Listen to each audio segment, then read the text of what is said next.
Max Verstappen was destroying the Nürburgring. 21 straight hours leading the most dangerous endurance race on Earth. Nearly 40 seconds ahead of the entire field. Mercedes completely in control. Toto Wolff already watching victory get closer and closer. Then, suddenly, the car started making a sound that terrified the entire garage. No impact. No contact. No mistake from Verstappen.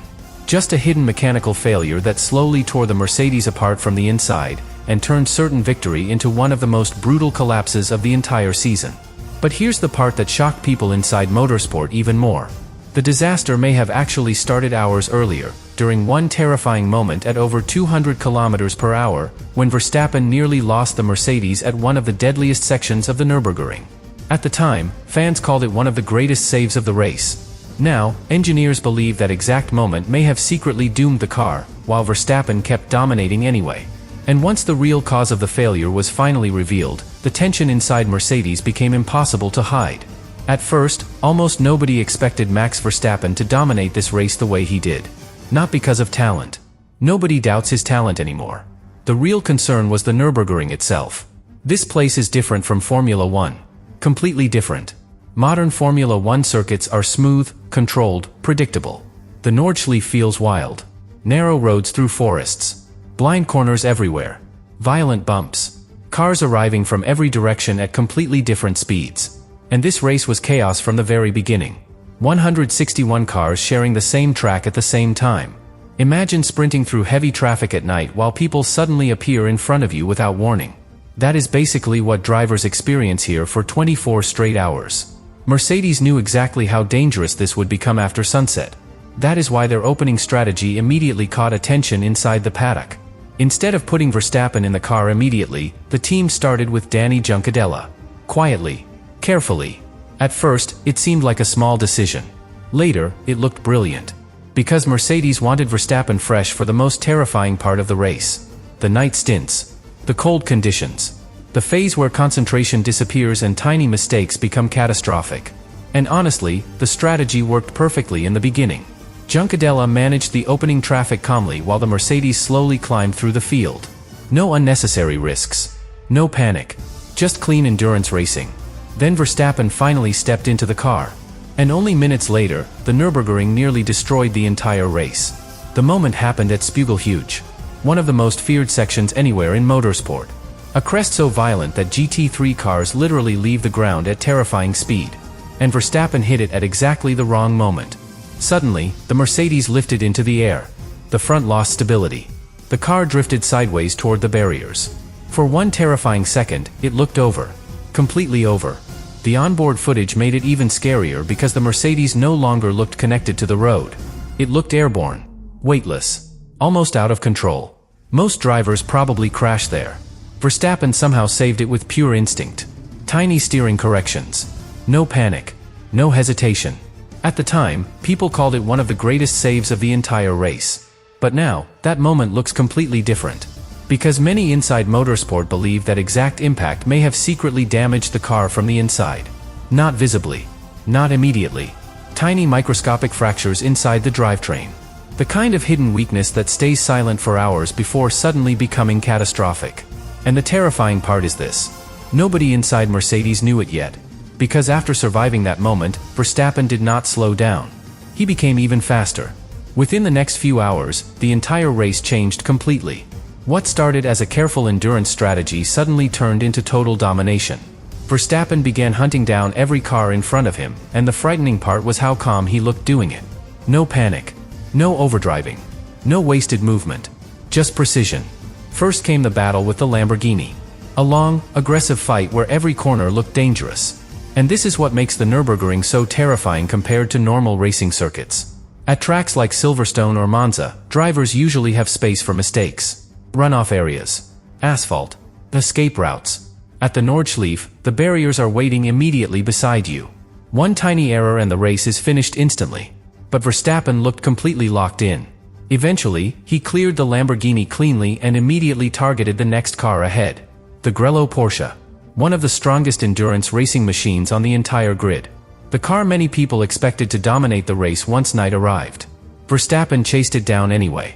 Lap after lap, the gap started shrinking. And once he reached the back of the Porsche, the pressure became enormous.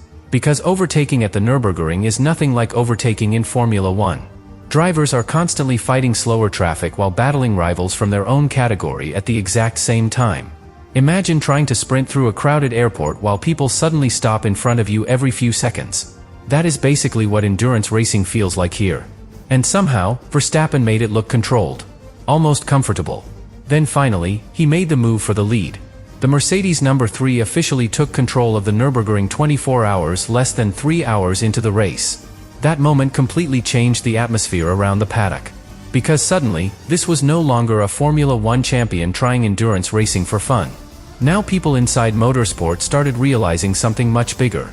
Max Verstappen could actually win this race on his first serious attempt. And once darkness covered the Nordschleife, things became even more impressive. Because nighttime at the Nürburgring changes everything.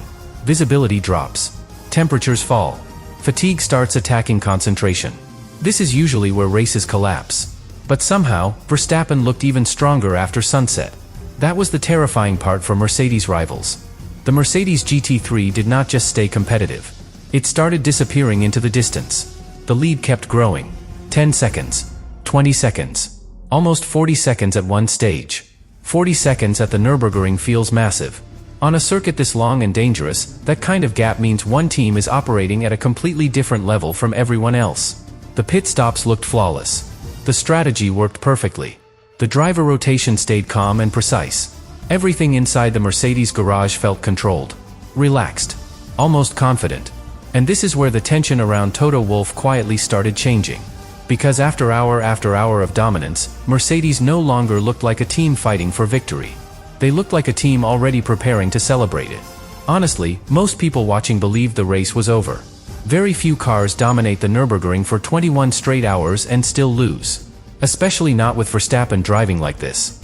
But hidden underneath all that control, the Mercedes may already have been slowly destroying itself from the inside. And nobody inside the garage realized the nightmare had already started. Then came the sound that changed everything. At first, almost nobody noticed it. The Mercedes was still leading comfortably. The lap time still looked strong. Nothing on the timing screen suggested disaster was coming. But inside the cockpit, something felt wrong. A strange metallic noise started coming from the rear of the car. And this is where endurance racing becomes emotionally brutal. Because unlike a crash, mechanical failures often arrive slowly. Quietly. Like a hidden timer counting down toward disaster while nobody can stop it. At first, the sound was subtle. The kind of noise drivers sometimes try to ignore during long races because GT3 cars are constantly under pressure. Vibrations. Bumps. Heavy loads through every corner. But this noise kept getting worse. Lap after lap, people listening to the onboard cameras could actually hear the Mercedes slowly breaking itself apart. That detail makes this story feel even darker. Fans were literally hearing Verstappen's dream collapse in real time. The noise became sharper, more metallic, more violent. Like the car itself was warning Mercedes that something deep inside the drivetrain was failing. But the team kept pushing. And honestly, you can understand why. They were leading by nearly 40 seconds. After 21 exhausting hours controlling the Nürburgring, victory starts feeling emotionally close even when several hours still remain. That changes the psychology inside a garage. You stop imagining disaster. You start imagining celebration. And this is exactly why the atmosphere inside Mercedes suddenly became so tense. Because the problem quickly turned impossible to ignore. Danny Juncadella could feel the rear of the car behaving strangely. The suspension no longer felt stable. Something underneath the Mercedes was collapsing. The car finally returned to the garage. And within moments, the mechanics understood the nightmare they were facing. The transmission shaft had failed. Now for casual fans, that may not sound catastrophic immediately. But imagine riding a bicycle when the chain suddenly snaps under pressure. Your legs still move. The pedals still spin. But the power never reaches the wheels anymore. That is essentially what happened here. The transmission shaft transfers power from the engine to the rear wheels. Without it, the car becomes almost useless. And then the situation became even worse. Because the broken shaft had already damaged multiple surrounding components. The wheel carrier suffered serious damage. Additional suspension parts were affected. The failure spread through the rear of the car like falling dominoes. That is what truly shocked Mercedes. This was no quick repair anymore. At the Nürburgring, replacing a single damaged component already costs valuable time. But once the damage spreads into structural parts around the suspension, the repair becomes painfully complicated. And time was disappearing fast. Only 3 hours remained in the race. 3 hours separating Verstappen from one of the biggest victories outside Formula One of his career. At first, Mercedes still tried to sound optimistic publicly. Team boss Steve Bushman said they would repair the car and return to the track. But inside the garage, reality was becoming impossible to hide. The mechanics were no longer fighting for victory. Now they were fighting against time itself. And slowly, the confidence inside Mercedes transformed into something much heavier. Disbelief. Frustration. Tension. Because after 21 hours of perfection, Toto Wolff and Mercedes were suddenly watching victory disappear without being able to stop it. And then, Mercedes finally made the decision nobody inside that garage wanted to hear. The car was retiring from the race. After leading the Nürburgring 24 hours for almost 21 straight hours, Max Verstappen's Mercedes GT3 was officially out. Just like that. No dramatic crash. No fire. No massive explosion for television cameras. Only silence inside the garage while one of the most dominant performances of the entire event disappeared completely. And honestly, that silence may have hurt more than a crash ever could. Because crashes feel sudden. Violent. Emotional. This felt empty. Like watching someone run an almost perfect marathon, only to collapse a few steps before the finish line. The timing made everything even more brutal. Mercedes was not barely surviving anymore. They were controlling the race. Almost 40 seconds ahead. 3 hours remaining. Victory practically in their hands. Statistically, races almost never collapse from that position. Especially not with Max Verstappen driving like this. And this is why the reaction across the paddock became so emotional afterward. People were not just surprised. They were genuinely shocked. Because Verstappen had already conquered the hardest parts of the Nürburgring. The opening traffic chaos. The terrifying night stints. The mental exhaustion. The pressure of leading for hours. He handled all of it like a specialist who had raced there for years. That is what made the abandonment feel so cruel. And then came the most painful irony of all. Another Mercedes won the race. The Mercedes number 80 inherited the lead after Verstappen's retirement and eventually crossed the finish line first. Same manufacturer. Same GT3 platform. Completely opposite emotions. Imagine how strange that must have felt inside Mercedes. One garage celebrating victory. Another garage devastated. One Mercedes becoming the hero of the Nürburgring. The other becoming the heartbreak everyone would remember. And this is where the tension around Toto Wolff became impossible to hide. Because this was not supposed to happen to Mercedes. Not after 21 hours of flawless execution. Not after dominating the race so comfortably. Not after Verstappen delivered one of the strongest endurance performances of his career. But the deeper truth may actually be even worse. Because engineers later suggested the race may have secretly been lost during that terrifying airborne moment early in the event. That near crash at Spiegelhuge. The moment where Verstappen somehow kept the car out of the barriers at over 200 km per hour.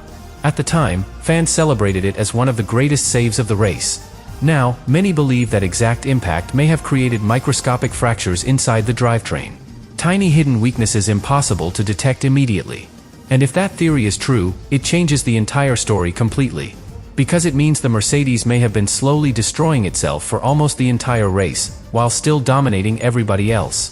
Think about how terrifying that really is. A wounded car. A hidden mechanical failure. 21 hours of punishment around the most dangerous circuit in endurance racing. And somehow, Verstappen still built a massive lead before the machine finally gave up underneath him. That is why so many people inside motorsport left the Nürburgring with a completely different level of respect for him afterward. Because this race proved something important. Max Verstappen is not just a Formula One driver dominating one category.